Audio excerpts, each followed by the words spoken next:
Ya se fueron. All right. No, we lost Elizabeth. Oh, that's okay. What an intimate group. Yeah. Madeline, Madeline's here and she's like passive aggressively staring at the food. Oh, I'm sure it looks She's delicious. Definitely gonna start growling at it at any moment in time. Okay, put this here. Well, hello Heath Locke. You are our honored guest tonight. You can wave if you'd like. Okay, Yvonne, is there any background? Do you want to start like with an introduction or anything of the sort and talk about Vecinos? No, I mean, we just, we're really honored to have you. Like, we're really grateful to have you. And Vecinos is really just about like the community of local shops trying to have a singular platform to support local shops. But it's also to educate and provide, this type of educational seminar on like eating, on healthy eating, on like environmental actions we can take because we're all neighbors and we're community. So, it's really just about entertaining and educating as well. Awesome. I told you she would start to growl. I just heard that. And yes, we have to talk about our any of the vendor stuff panned out after the presentation.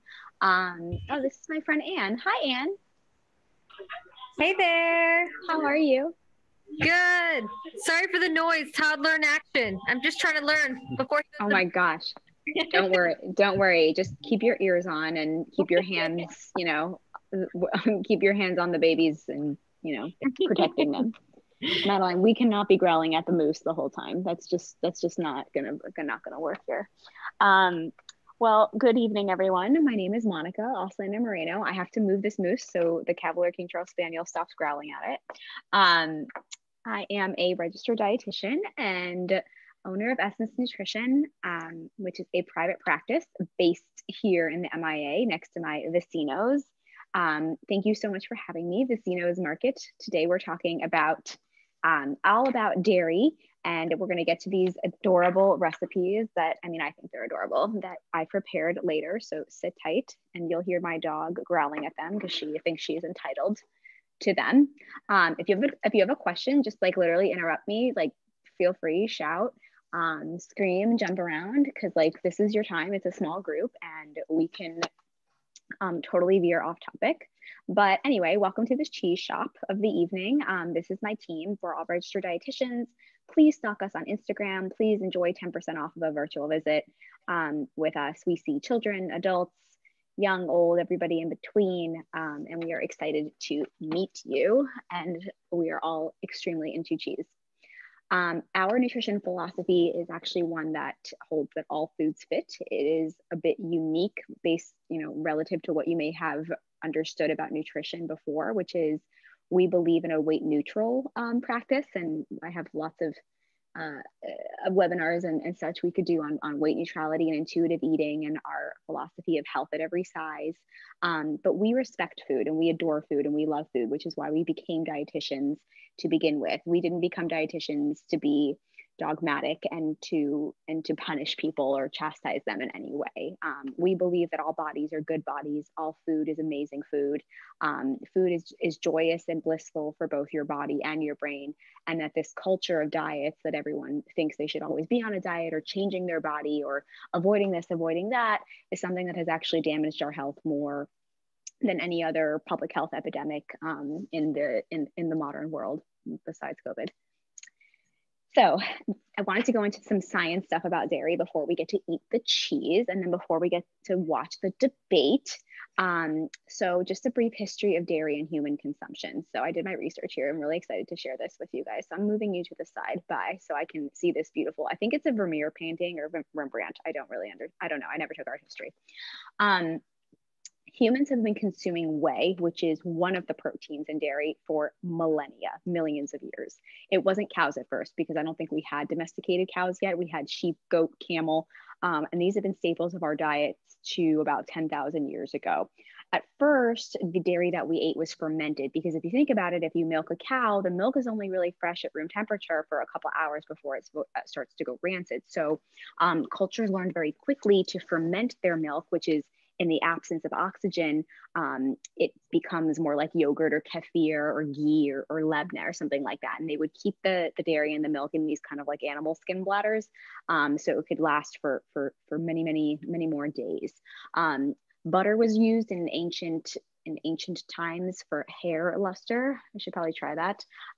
Ghee, which is clarified butter, which means that the whey and casein have actually been boiled off, was used in India for millennia. It actually has no lactose. First, when humans started eating dairy, we couldn't process it very well, but then as evolution transpired, our lactase enzyme kind of fluffed up as we bred ourselves to basically have this enzyme in our guts that says you can have dairy, it's okay, nothing's going to happen to you. And then we were able to drink fresh milk right from, the animal. About 7,000 years ago, we started making cheese, bless up. And even about 4,000 years ago, we started making ice cream. And it wasn't called ice cream. It was obviously like you live in a cold place and they didn't have refrigeration. So like it just became like cold milk, and then they added sweeteners and flavors. Shout out to Canada, probably happened there. And then real ice cream shops happened around like the 1700s. In 1815, we have our first, obviously, Swiss cheese factory. As far as yogurts go, that's been in Turkey and the Middle East for millennia, but it was commercialized in 1919 by Danone, which is the Spanish like diminutive for Little Daniel, which is what that company gets its name. And then even around the world still, other cultures are still consuming weird milks, like milks from yaks or camels or water buffalo. Usually the ghee, that butter that's used in Indian cuisine, is from buffalo. In Scandinavia, they have reindeer milk. Reindeer are actually real animals. Like I actually did not know that. Here in the US, we actually also have goat milk and sheep milk. And a lot of people who can't tolerate cow's milk for some reason are able to, I'm going to let this person in, are able to tolerate goat and sheep milk because it's easier to digest because of the fat globules, and there's different lactose and protein things. It's so funny. My dog never is like food motivated, and she is like really into this Stracciatella toast. And I guess that just means I did a really good job. And as you guys may or may not know, in Greece and Romania and those countries, they use a lot of feta, which is made from sheep product. In the US, there's a longer story about dairy and how it's been commercialized. And you guys might remember your grandparents, there literally used to be someone that came to the house to deliver milk every week in glass bottles. He was the milkman. But is it the cornerstone of human health? Do we need it? What's the deal? We're going to find out. So obviously, first, milk comes from a farm or a grazing animal. Historically, though, if you think about it, I wanted to talk a little bit about the ultimate milk, which is the mommy milk, maternal milk. So from farm to table or mom to table.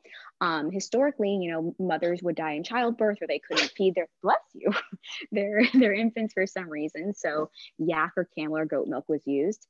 In human milk, we have two things that are unique to us humans, which are called HMOs, human milk oligosaccharides, and antibodies. So when they talk about breast milk being so healthy and wonderful, those are the reasons. There's 9 million other reasons that breast milk is superior nutritionally to formula, and that's not to say that formula is fine. We just want babies to grow and develop and be healthy and be fed. Currently, the American Academy of Pediatrics recommends that for the first 6 months of a baby's life, they are receiving only breast milk or formula, and then up until at least 1 year, and you can extend beyond there. So I know one of our guests tonight has a 5-month-old in the house. He is probably enjoying some sort of milk product. And all of our formulas in the US and mostly in Europe are cow's milk protein based, except those that purposely leave them out because of a cow's milk protein allergy, which is actually which is quite rare.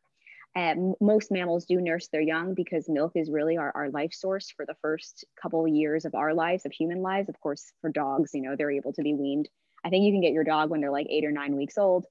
Cow's milk protein allergy does occur, although like incidentally, epidemiologically in populations, it does occur. It doesn't mean that the infant is allergic to all dairy forever, and it may and usually is outgrown by the age of 1 or 2. Oh, that picture. I guess I can move this around, is me and my son while I was nursing I was eating an almond croissant, obviously. And he has little gloves on because he used to terrorize his skin and his ears while he was nursing because babies are monsters. Okay, let's talk about little Miss Muffet eating her curds and whey. There's the poem. That's a very funny illustration. I haven't seen that in a couple of weeks since I did this. So I never knew what curds and whey was until I became a dietitian. So whey is the water-soluble protein found uniquely in dairy. It's a liquid. So when you open your Greek yogurt and you're like, why is there water in here? It's not water. It's whey. It's the whey protein that has settled out. When the curds are what cottage cheese is. So those are curds, and whey would be the liquid. So when milk is combined with rennet, which is a chemical we get from animals, it becomes cottage cheese. Curds are where you get the casein, which is another type of protein. So there's whey and there's casein. In milk and dairy, about 20% of the protein is whey, the rest is casein. And whey is the one that we use for athletes and is made into all these awesome protein powders because casein just isn't as useful as far as athlete nutrition goes. And then you might be wondering, well, what's lactose? Where is that? What protein is that? Well, lactose isn't a protein at all. It's the carbohydrate in milk. It's the sugar in the milk. And it's not like anyone's adding sugar to milk. Lactose is a naturally occurring sugar in most dairy products in varying amounts. Whey, however, is the famous one. Poor casein is the black sheep of the family, just totally got marginalized because whey is the one that's optimal for muscle protein synthesis, otherwise known as MPS. And if you're interested, it's because of a chemical called leucine and branched chain amino acids, and that's the really boring, to you, but not to me, biochemical pathway that creates whey protein to be so beneficial for muscles. Whey is also rich in cysteine, which becomes glutathione, which is an antioxidant, which we need for immune system function. So anyone tells you that, oh, whey is so bad for your immune system, actually, no, it's really great for your immune system. And then when you go to I was going to go to the nutrition store, but I don't think those exist anymore. Now it's called Amazon, and you see all these different types of wheys. There's isolate and hydrolysate and concentrate.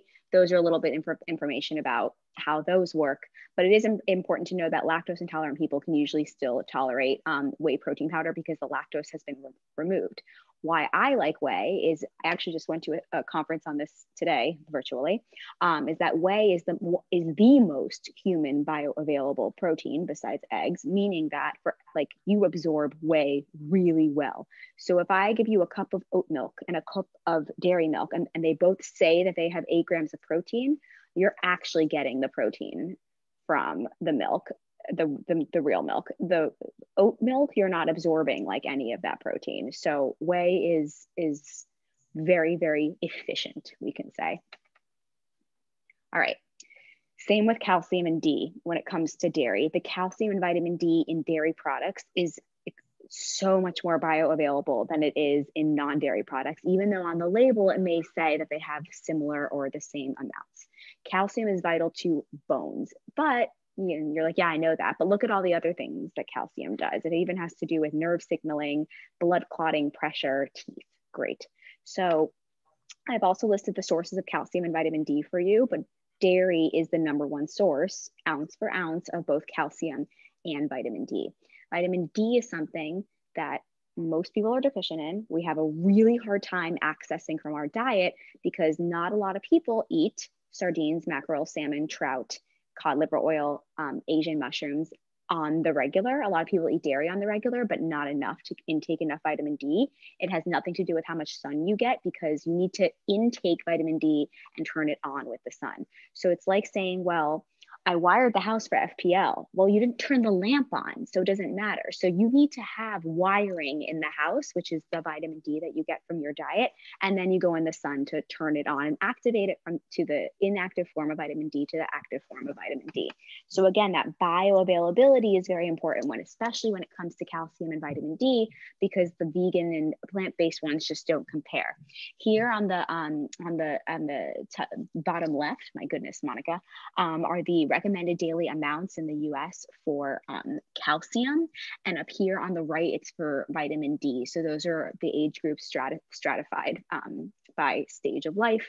And, I don't go adding up milligrams, or, you know, I don't work in the hospital anymore. I might have used to when it was someone who was critically ill, but now I can just tell you how many servings you need. And based on a habitual intake pattern that we assess in our office, I can tell you if you're getting enough vitamin D or enough calcium. But it is very, very rare that we find people who eat sardines regularly, except for me, because I know, and trout and salmon and cotton, like all these wonderful things. And I've never had a vitamin D deficiency, probably because of this. I always say thrills, not pills, because people are like, I'll just take a supplement. And it's like, cheater. First of all, that doesn't work. I wish it did. Wonderful. Number two, the forms of calcium and D in your supplement is different. And there's this concept of food synergy, that food, the sum of the parts is greater than the good. What am I trying to say?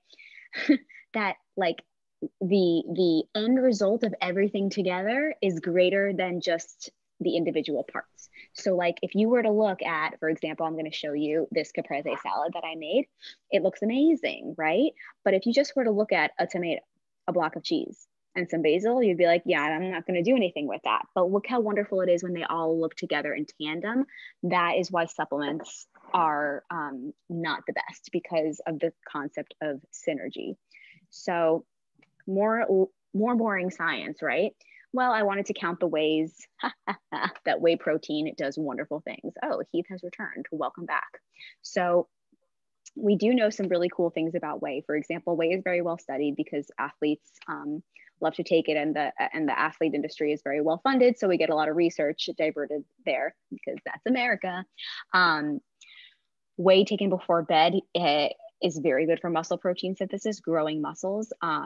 Children, adolescents, and the elderly and other hypermetabolic populations who have greater needs tend to benefit from whey protein supplementation. Also, it's my National Nutrition Conference virtually this week, so I'm watching all these webinars. I went to a presentation on menopause nutrition today, and whey protein is one of the most important things for women going through menopause, because to combat the loss of lean body mass and the osteoporosis and osteopenia that have. We also now know that whey protein appears to play a role in enhancing the lymph and lymphatic and immune system. Hello, COVID. Probably because of this protein called alpha-lactalbumin, which is implicated in sleep and wound healing. We have also this protein called lactoferrin, which also can stimulate immunity. But I do want to temper this. We all know someone who's like, I can't have dairy. Like I literally will be miserable, and so will everyone around me. So I wanted to temper that with it. It's okay if you are lactose intolerant. It's okay if you have a cow's milk protein allergy.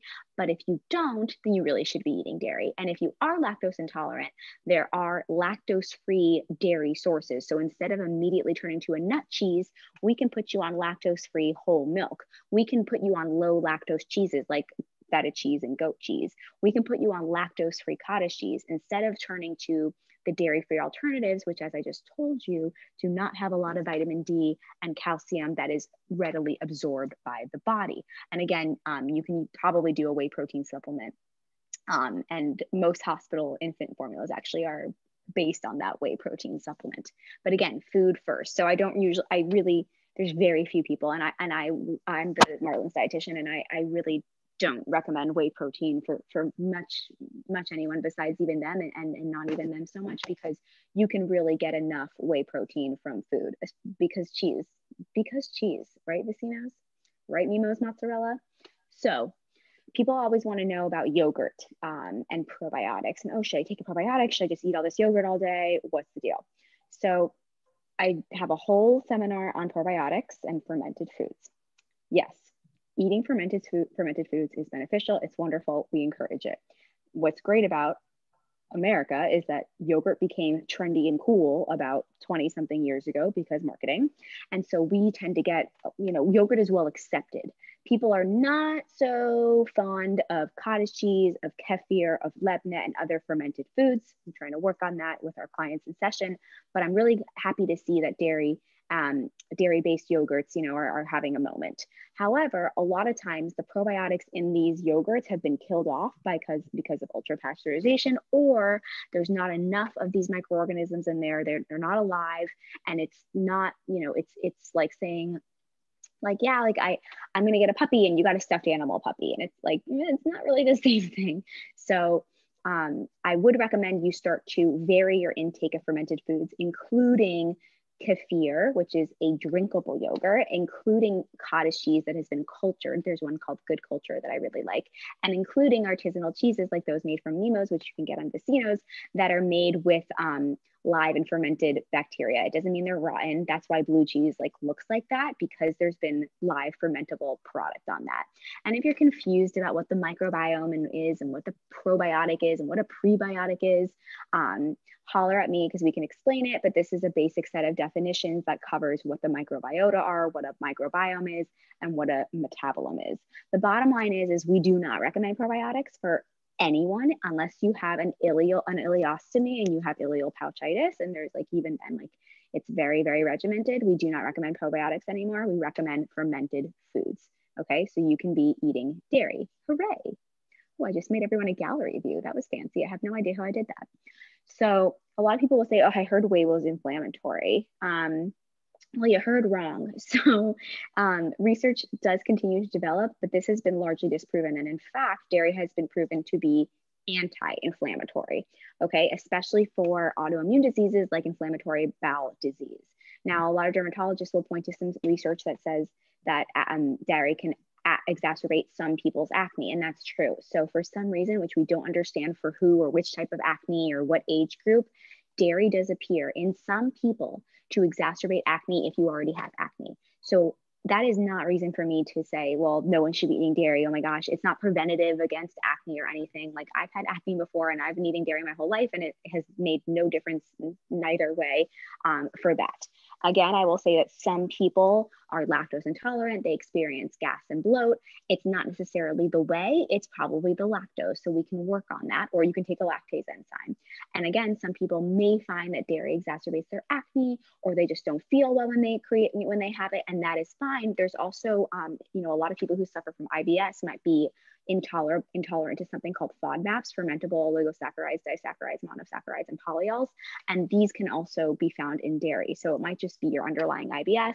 Don't be so quick to blame the cheese is what I'm trying to say. And no, like dairy is not inflammatory, although humans are very complex. And if someone tells me, like I do not feel well when I have dairy, please don't make me eat it, I'm not going to throw it on you. I'm going to say, great, give me all your cheese and we will find some alternatives for you.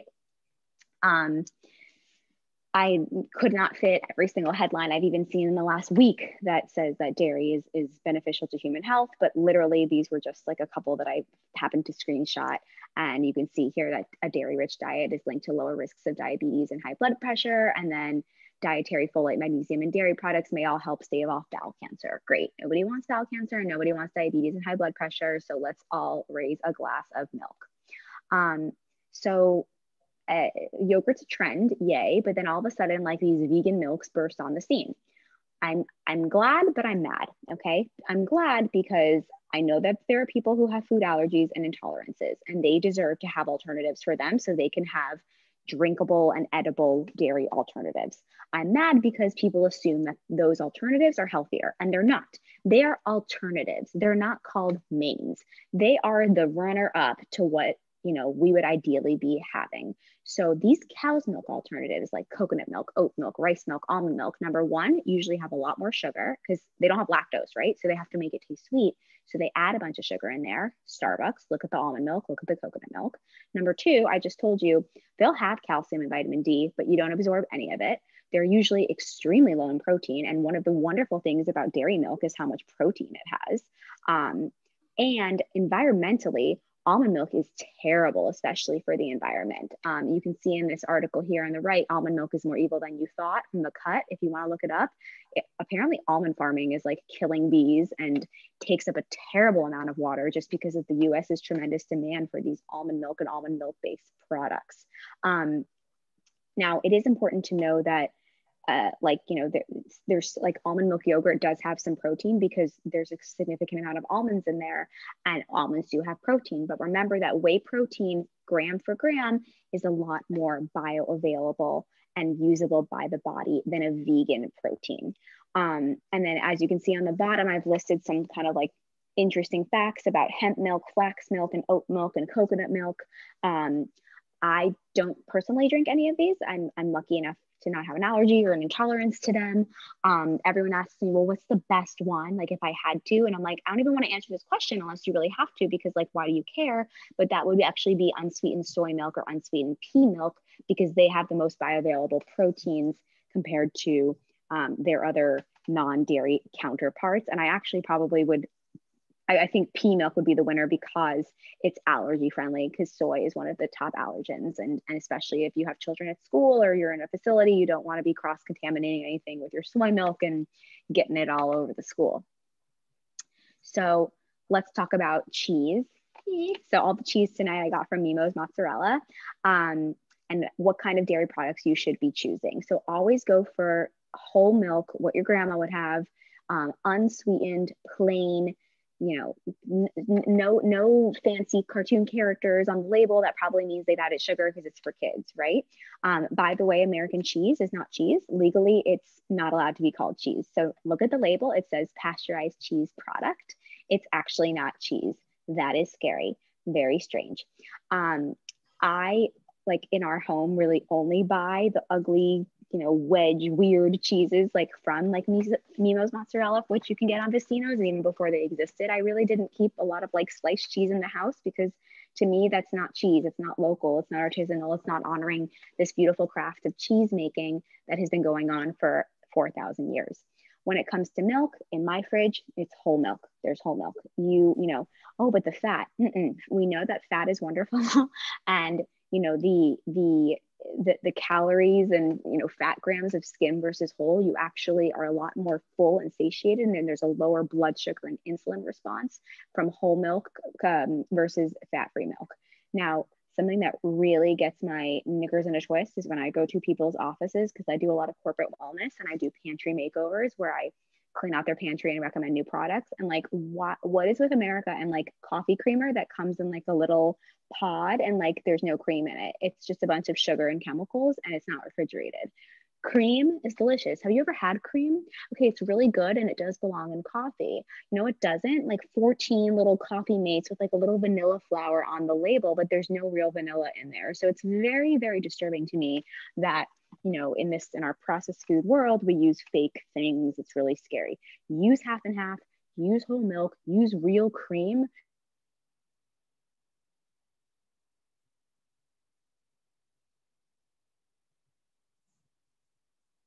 Based on the variety of cow that we breed here. So you can try this milk called A2 milk, which has bred out the A2 protein from the cows.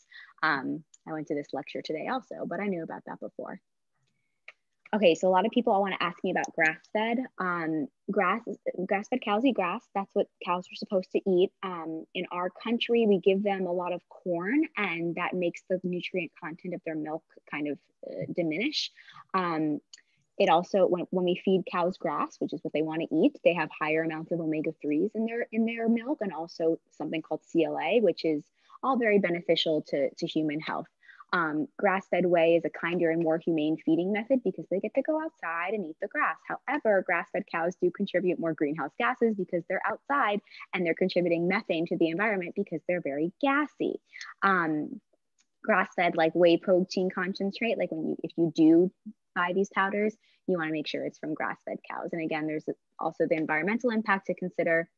Speaking of environmental impacts, I'm sure not many people know about CAFOs. This is my favorite book about food politics, written by this incredible food expert named Marion Nestle, which is weird because her last name is like a big food company, but she is in no way affiliated with them. So a lot of the cows in this country are grown, slaughtered in what's called CAFOs. And the majority of cows in these, what are called concentrated animal feeding operations, are fed corn and soy. The cows didn't evolve to eat corn and soy, so they get very sick. And what happens is when they get E. coli, then they need antibiotics, right? And they're all very in close contact with each other. They're not social distancing.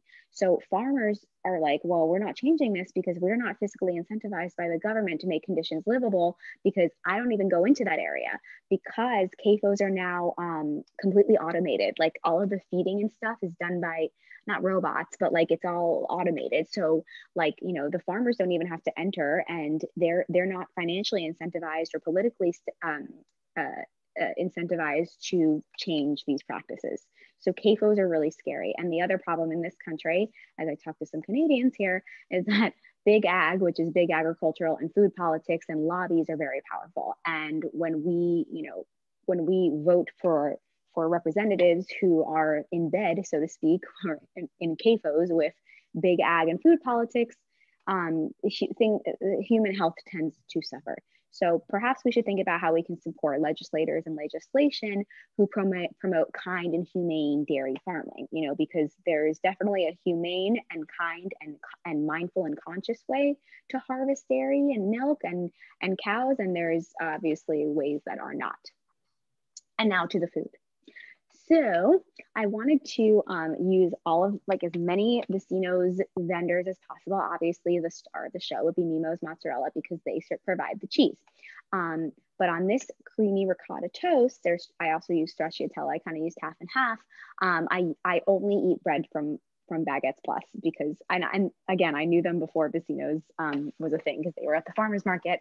I should do another seminar on bread because bread is literally written into the Judeo-Christian Bible as something we should be consuming. And I tend to support that as well, unless you have celiac disease. So if you'd like to make it with me, I did this before, so I wouldn't be flying all over my kitchen like a headless horseman. I toasted the local Baguettes Plus country wheat bread. And I like to cut it very thick because the thing about local bread is it has these holes and you don't want the holes to be able to, and all your liquid will drop through. So I cut them very thick. It also makes it more decadent and delicious. As soon as you receive local bread, you have to slice it and freeze it because there's no preservatives. Like your grocery store bread will last until the next millennium, right? But this goes, by the end of the day, it's hard. So you have to slice and freeze or slice and toast. So I first added grass-fed butter because do I need a reason? It makes it more, when they're savory and sweet together, it really excites taste receptors and instead of just sweet or just savory. So I often do a layer of butter before anything else, or even a layer of Marmite. Long story, that is neither here nor there. Then I made the chia jam, which you can't really see very well here, but I think, I have it. This is the berries that I used. Do you have a question? Monica? Yes. Can you actually take away the presentation view so we can actually see you? You really want to see me? How? Well, we want to see the beautiful food that you made. Okay. Let's see. Stop share. Okay, better. Awesome. And then how do I make you the big person? Oh, well, you're asking a lot, Yvonne. Okay, you're really asking too much of me right now. Here we go. Got it. So toast the bread, add the butter. You could also toast the bread with the butter on it. Then you add your soft cheese. So I would add a ricotta or a stracciatella, both of which are Italian cheeses. And then I would add, to make the chia jam, you boil or microwave. And when you microwave fruit, it's best to do it in these little fancy containers called ramekins, just so they don't explode all over your microwave. So you can see my microwaved fruit here. And then you mix in the chia seeds and a little lemon juice because you always want to add acid when cooking, and it becomes a jam eventually. Now, obviously this is better on the stovetop because you can be stirring things and it has a better consistency. And if you add a little collagen, which is also a cow product, collagen powder you can buy, it thickens it up really nicely. This is more thin because I didn't add collagen. Most jams that you buy have something called pectin, which is a soluble fiber that thickens things up, because otherwise jam would be naturally more runny. It would be more like syrupy, which is fine with me because it is very delicious. And then obviously I topped it with chia seeds, some cinnamon, which you can get from our amazing spice vendor at Vecinos. I don't know how to pronounce them. Monde. Oh yeah. I would also top this with local honey. Local honey just tastes better for some reason. It's really delicious. And if you wanted to add more chia seeds or any nuts and seeds, cacao nibs, pecans, you go on with your bad self, you do your thing. And is this a breakfast, a lunch, a dinner, or dessert? I don't know. I can't make that judgment for you. It's just extremely delicious. And this dog has been growling at it for now 38 minutes of our lives. So then I wanted to do something savory, even though I tend to go for sweet things. Can everyone still see me? Because I can only see my presentation. Yeah, we see. Okay, good. So here's the oh my Mozz, not oh my God, oh my Mozz, because mozzarella, Caprese. Oh, it smells so good because of the basil. So I layered a fresh, a bed of arugula. I believe that Shorecrest microgreens, like you can use any of their greens that they source, or La Placita if they give you any vegetables. You would slice a local tomato up on there. And this is all very easy, by the way, because like dietitians are not chefs. On Instagram, you'll see the ones that spend all day in their kitchen. And I'm like, that's great and everything. But like, I used to work in an ICU. I'm sorry, I don't have the patience to like make a roux. And by the way, a roux is R-O-U-X. It's like a very fancy sauce. And like, no, I don't have patience. Let me tell you what I have patience for. Toasting up bread with butter and cheese. Have patience for this. So this is actually a complete meal. This could be a lunch or a dinner or a breakfast. So anyway, we have the vegetables, the tomatoes, then you slice the soft mozzarella cheese. So I actually also use some pinwheels from Moos, fresh basil, which you would buy local if you can. If not, we also have the dried version, which is fine. You can easily get a basil plant from local gardens too. And then I drizzled it with the syrupy kind of balsamic, the black one that just has a nice, really sweetness to it. And then obviously some fresh ground black pepper, because that's what they do tableside at fancy restaurants. And it just seems like the right thing to do. And also all spices are anti-inflammatory. So monde pisse for the win. It smells so good. And like, this is such an easy appetizer or like table, not that we like have many large gatherings anymore, but like this took 3 minutes. And like, I don't know about you, but like, it's impressive. And if people came over, they'd be like, oh, what a fancy hostess you are, Monica, serving us like this incredible decadent appetizer dessert. And look at this amazing like hors d'oeuvre and or salad starter. You must have been in the kitchen all day. Haha, I was not, I was working. You could also sprinkle this with more lemon juice and olive oil and some pine nuts. I think that would go well. And then of course, if you wanted to make it a sandwich or an open face sandwich, you would use some more baguettes plus bread to finish the job. Now, obviously dessert, because dessert is my favorite. I am a sweets person. Like all the French fries in the world do not appetize me, but like as soon as someone says almond croissant, I'm like, I hear you from like 30 miles away. So I also like repurposing ingredients. So we were using Stracciatella here, or ricotta, for our toast, our creamy toast, and some honey. So I wanted to repurpose it here in dessert. So this is our Stracciatella cacao mousse. Ooh, okay, voila. So what we did is I whipped a cup of Stracciatella with a couple tablespoons of cacao powder. Now, not cocoa powder, not like the Hershey's that you make hot chocolate with, or you should not be making hot chocolate with. Cacao powder is the actual cacao nib, the bean that's grown like in the rainforest. And that's what chocolate is based off of. It's very bitter, it's not sweet. So if you just were to eat raw cacao, which I do because I'm bizarre, you're like, where's the sugar? But it has the essence and the flavor of chocolate, because that's literally what medicinal real chocolate is. So you would whip that up with Manuka honey to make it sweet, and the cheese and the cacao powder. Now you could also add cinnamon or vanilla or ginger if you wanted to add a more unique flavor profile, but this is the base of it. And then you would whip it or puree it vigorously. I used my NutriBullet, and of course it ended up everywhere because I did not secure the cap, and the things I do for you people. And then to make it seasonally fun, perhaps you would add some more pumpkin or spice or cinnamon or any more monde pisse spices, just to make it like a fall winter season fun thing. And then I meant to top it with like, see how it's topped there with like more whipped Stracciatella and some cacao nibs, but I got excited and it smells amazing. And here it is. You can also puree avocado in there. Avocado by itself doesn't actually have a lot of flavor. It doesn't taste like guacamole. So if you wanted to add more vitamin E and healthy fats, or make it green or whatever, you could add avocado here and it would be very rich as well. I do not see a reason why you wouldn't add this onto the Stracciatella toast, or have this just be a toast topper on itself, or add the chia compote, the berries jam to this. I mean, everything is really like mix and match. You pick two, Panera, have it your way here situation. If you want this more chocolatey, you would add more cacao powder. If you want it sweeter, you would add more honey. Less chocolate, less cacao. If you want to maybe add more protein to this for some reason, I don't know really why, you could add something like tahini or peanut butter into the mix.